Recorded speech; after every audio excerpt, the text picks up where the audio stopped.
Funerals, sending flowers. Sometimes the death notice reads, "Please omit flowers," and this request should be scrupulously respected. At some Protestant funerals, the family prefers that the casket have one floral offering, that of the family.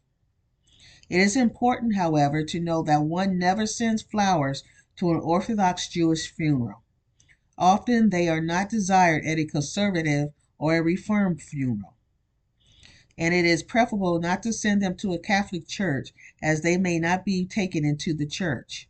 Only the family's one spray and occasionally an altar arrangement are permitted.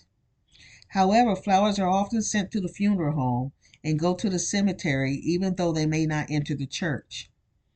In Episcopal funerals, too, only the family flowers enter the church.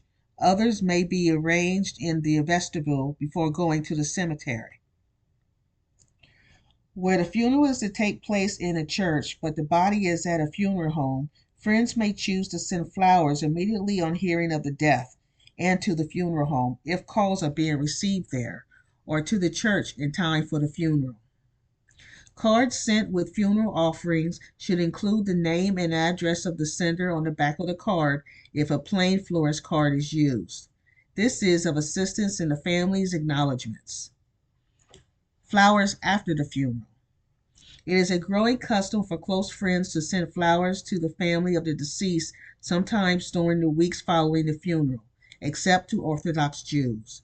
They should be addressed to the woman who is the head of the household, and the accompanying card should avoid reference to bereavement. Mass cards. Many Catholics prefer mass cards to flowers. When a Catholic dies, his friends and relatives, Catholic and non Catholic, go to the priest and arrange for Mass to be said for the soul. The priest accepts an offering for the Mass and presents the card, which he has filled in, to the donor stating the Mass is to be said for the repose of the soul of the deceased, its method of celebration, high or low, and sometimes indicating the exact time of the Mass. The card is given and sent by the donor to the family of the deceased, usually before the funeral. A tray is usually provided at the funeral home for callers who have brought Mass cards.